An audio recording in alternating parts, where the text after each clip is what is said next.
Keď som bol v Amsterdame na dvojročnej výskumnej stáži, tak sme pracovali na výskume základnom, ktorý sa týkal vzťahov medzi darcom a príjemcom. Snažili sme sa hľadať príčiny odvrhovania orgánov a tkanív.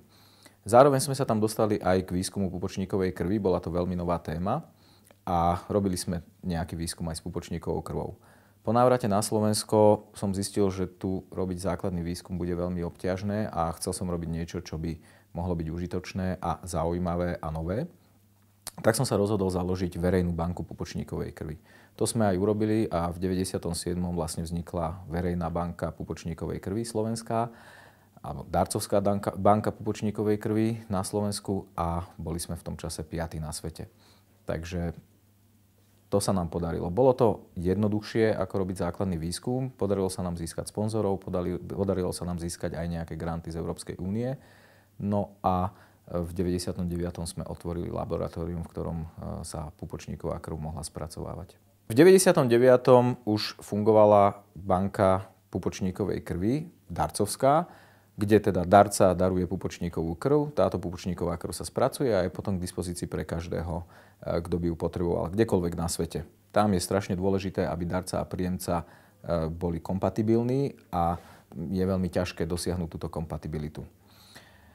Dôvod, prečo sme začali aj s autológnym bankingom, teda s prípravou pupočníkovej krvi pre samotné dieťa, bol veľmi osobný. V 99. sa mi malo narodiť druhé dieťa a vtedy som začal naozaj vážne uvažovať nad tým, že či pupočníkovú krv darovať do verejnej banky, alebo či by nebolo lepšie nechať pupočníkovú krv práve pre samotné dieťa, pre moju dceru. Nakoniec som sa rozhodol pre tú druhú možnosť, a to z toho dôvodu, že 2 roky predtým zomrela moja stará mama na myelodysplastický syndróm, čo je v podstate zlyhanie kostnej drene. Keby ona mala svoju vlastnú pupočníkovú krv, pravdepodobne by mohla podstúpiť transplantáciu a mohla by žiť ešte o mnoho dlhšie. Takže v tom 99.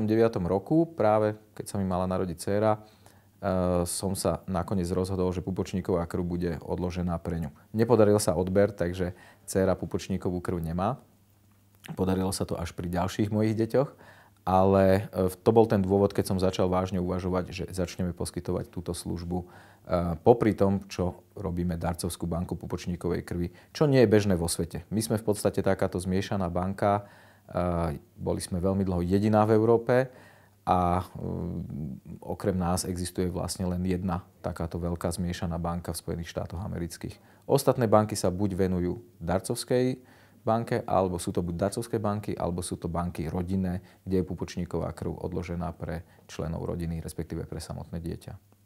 Najviac som hrdý na to, že sme asi pomohli niekoľkým deťom a možno aj dospelým, ktorí potrebovali vhodný transplantát a našiel sa u nás. Či už sa jednalo o autológnu transplantáciu, keď bola použitá vlastná pupočníková krv, alebo či sa jedná o pupočníkovú krv z našej darcovskej banky. Čo sa týka tých konkrétnych úspechov, tak myslím si, že nemáme sa za čo hanbiť. Naozaj sme boli 5. verejným registrom pupočníkovej krvi na svete. Čo sa týka rodinného bankovníctva, sme dnes vlastne druhou najväčšou, čo sa týka počtu klientov, sme druhou najväčšou rodinnou bankou v Európe. Myslím si, čo sa týka kvality, sme jednotkou. To dokazuje aj to, že už 6. rok sme vyhodnotení medzi darcovskými bankami ako jednotka v počte buniek na jeden transplantát. Takže myslím si, že aj kvalitou sa radíme naozaj do svetovej špičky. Vlastne z našej banky bola použitá prvá pupočníková krv, vlastná pupočníková krv v Európe a to bolo v roku 2004. Medzi verejnými registrami pupočníkovej krvi sme jednotkou, čo sa týka veľkosti transplantátov. Veľkosť transplantátu alebo počet buniek v transplantáte veľmi závisí od metodiky a spôsobu odberu. Ja by som tuto naozaj poďakoval slovenským gynekologom, ktorí robia vynikajúce odbery, ktorí majú takmer všetci vlastne skúsenosti s odbermi a aj vďaka ich prístupu, aj vďaka metodike, ktorá je na svete unikátna, hoci je všeobecne známa, ale nie je používaná, lebo je náročná, sme schopní robiť najkvalitnejšie odbery na svete. V tomto môžem úplne zodpovedne povedať, že naozaj odbery máme najkvalitnejšie na svete. Vo svete bola pupočníková krv použitá veľakrát. Je to už dneska veľmi bežný zdroj krvotvorných buniek. Používa sa hlavne pupočníková krv od nepríbuzného darcu, pretože väčšina ľudí samozrejme nemá dnes uloženú pupočníkovú krv a keď potrebujú transplantát, tak sa hľadá v medzinárodných registroch. Čo sa týka Slovenska, to využitie je poskromnejšie, ale takisto, ako som povedal, prvá transplantácia v Európe vlastnej pupočníkovej krvi bola vykonaná na Slovensku. Takisto z našej verejnej banky sme poskytli už 28 transplantátov do sveta. Bohužiaľ ani jeden nebol použitý na Slovensku.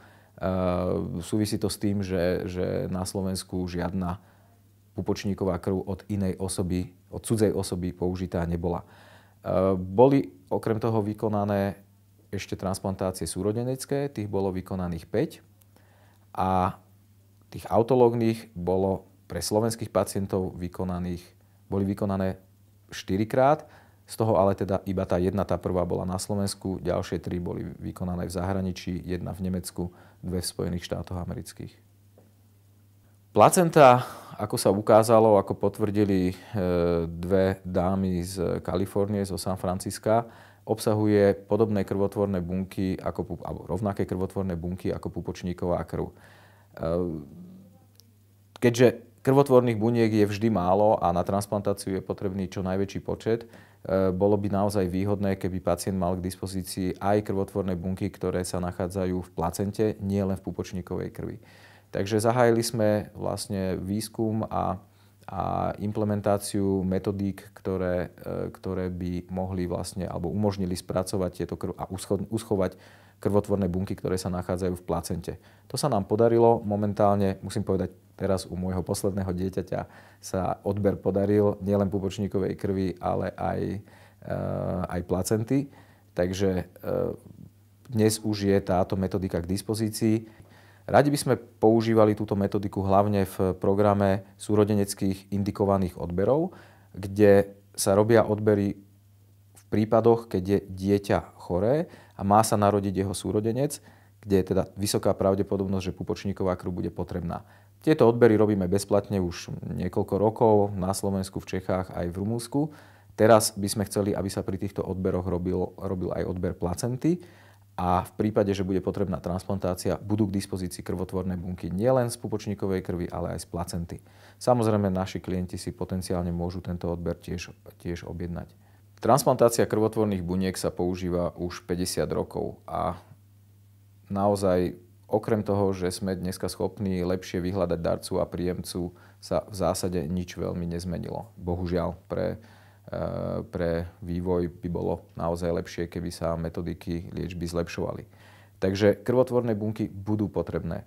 Či budú pochádzať z kostnej drene, z pupočníkovej krvi alebo z placenty, nie je v zásade dôležité. Dôležité je, že sú potrebné.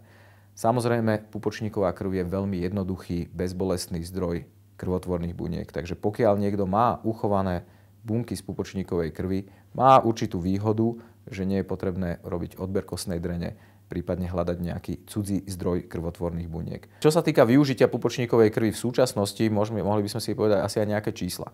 Dnes je v rodinných bankách uskladnených asi 2,5 milióna transplantátov.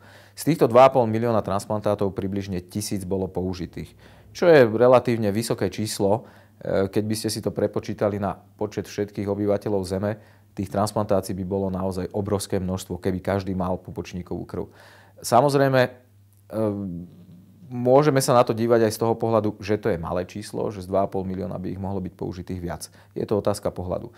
Čo je ale zaujímavé je, že asi 300 klinických štúdií dnes vo svete skúma, či tieto krvotvorné bunky alebo iné kmeňové bunky, ktoré sa nachádzajú v pupočníkovej krvi, nie sú použiteľné aj na iné choroby. Tento výskum je veľmi intenzívny, tento výskum pravdepodobne prinesie nové indikácie, kedy pupočníková krv bude môcť byť použitá. Takže môj odhad je, že pupočníková krv bude pravdepodobne využívaná čím ďalej tým viac, minimálne v najbližších 20, možno až 50 rokoch.